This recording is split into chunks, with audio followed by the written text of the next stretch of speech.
Kenya Airways is in that sweet spot of airline sizes, where they have a far-reaching, fairly global network, but they're still small enough to be a bit of a boutique airline. The type of airline where charm and service play just as large of a part as the aircraft and the seats themselves. But charm can only get you so far. So with their past close ties to KLM, I was curious to see how much of that global mindset Kenya Airways has picked up over the years. By the way, if you're ever curious about the price that I paid for this flight, or the equipment that I use on a daily basis while traveling and creating, all of that can be found in the description below. Let me welcome any of you that might be new to the channel. My name is Kevin. I'm here to give you a self-funded and honest look at some of the best, most unique, or simply most popular airlines and hotels in the world, which I've been bringing to you full-time for 5 years now. I'd love for you to know more about how I do things on the channel, so simply scan the QR code or check out one of my hundreds of videos to do so. Let's get into the trip report. Welcome back to beautiful Mauritius. I was already on the south coast at the Heritage L'Hôtel Fair, so it was a short 30-minute drive to get to the airport, which is a bit isolated in the southeast of the country.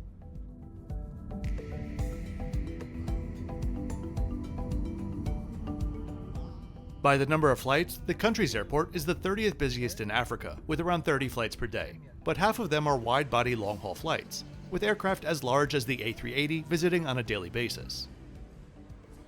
You would never know it based on the traffic when I arrived, though.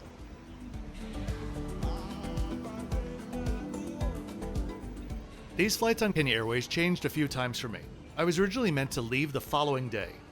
A couple of months in advance, those flights were cancelled and I was automatically rescheduled for 2 days later, which did not work, so I ended up opting for today's flight.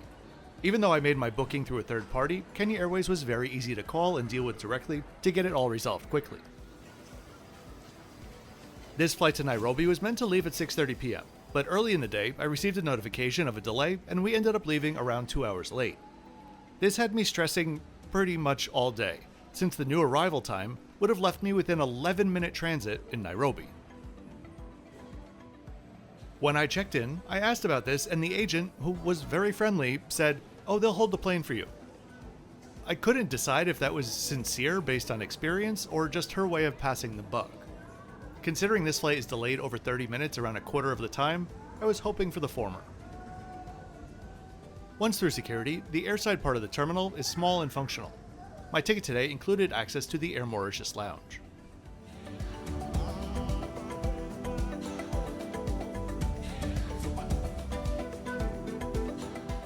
Kenya Airways began their journey in 1977, forming after the breakup of the East African Community and then East African Airways.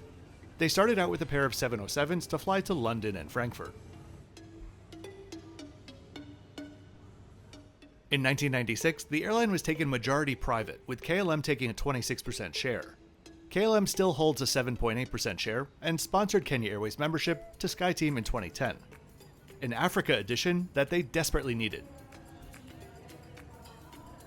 To put it into perspective of how big Star Alliance is in Africa, the 3-star carriers, Egyptian, Ethiopian, and South African, have more aircraft in their fleet than the next 9 largest airlines on the continent combined.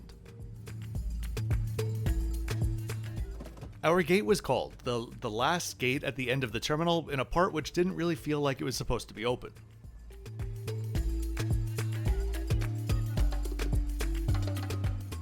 Some interesting restroom designs here.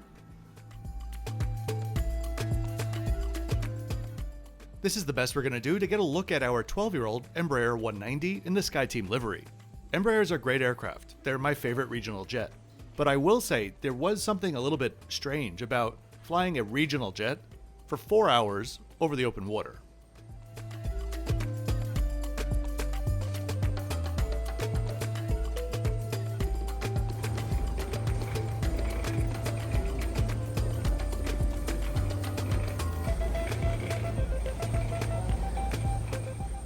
Boarding was very quick, and the welcome on board, I was going to say was energetic, but I'll go for, vivacious.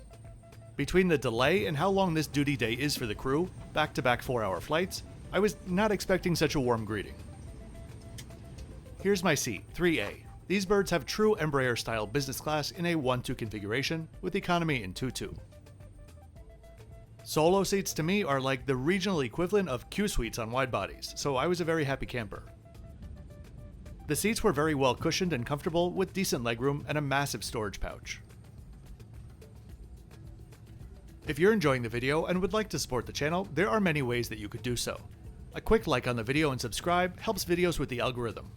You could join my YouTube channel memberships to get early access to some videos and access to all of my community posts. Or you could check out my Patreon, where I post the most, and can help you out with any travel-related questions. Whatever you do, thanks for doing it. Bottles of water, along with water, juice, or sparkling wine pre-departure drinks were passed around, and very quickly we were pushing back. There was no mention of the delay on board, but it was kinda clear that they knew they had to rush for a few passengers that were on board this flight. Just a side note that as of this month, I'm going back to a truly chronological posting order of my flights and hotels combined. That means that sometimes there won't be a single hotel video in a month, or sometimes the majority of the videos in a month will be. This will just help me streamline my own mental timeline as I juggle a new project that I'm working on for 2027.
The pillow on board was really comfortable, a good size and properly plump.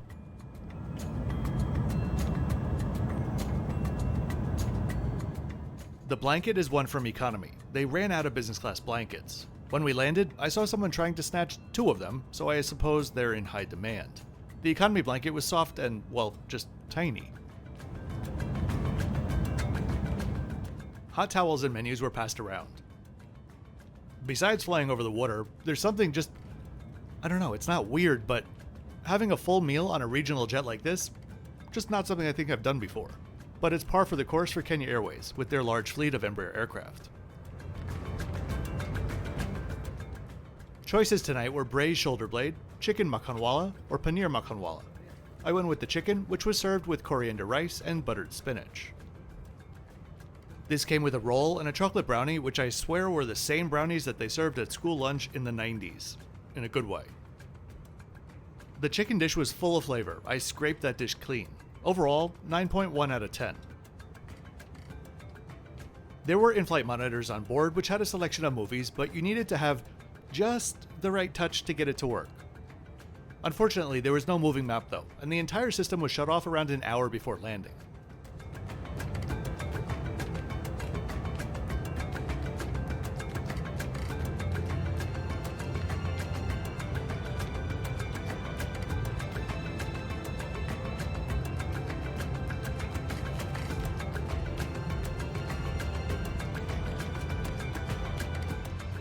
The bathrooms were basic but kept clean.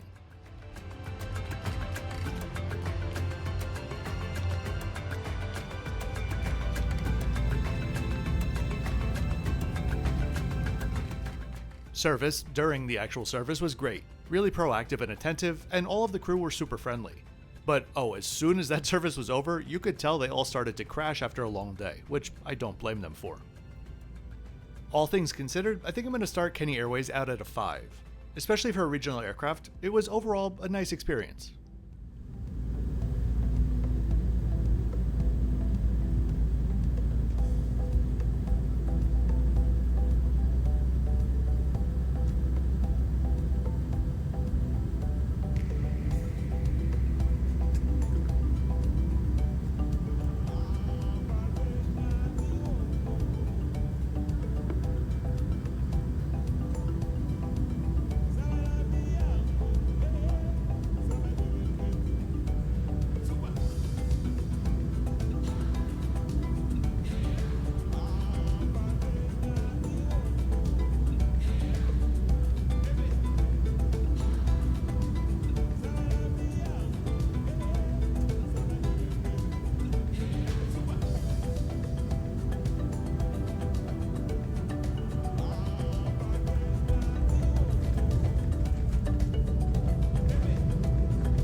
Now, just about that transit.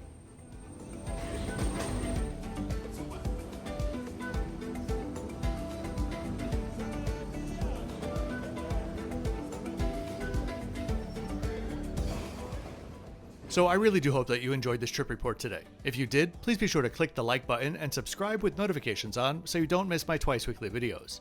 I'll see you next time as I attempt to continue this trip to Bangkok. As always, thanks for watching until the end.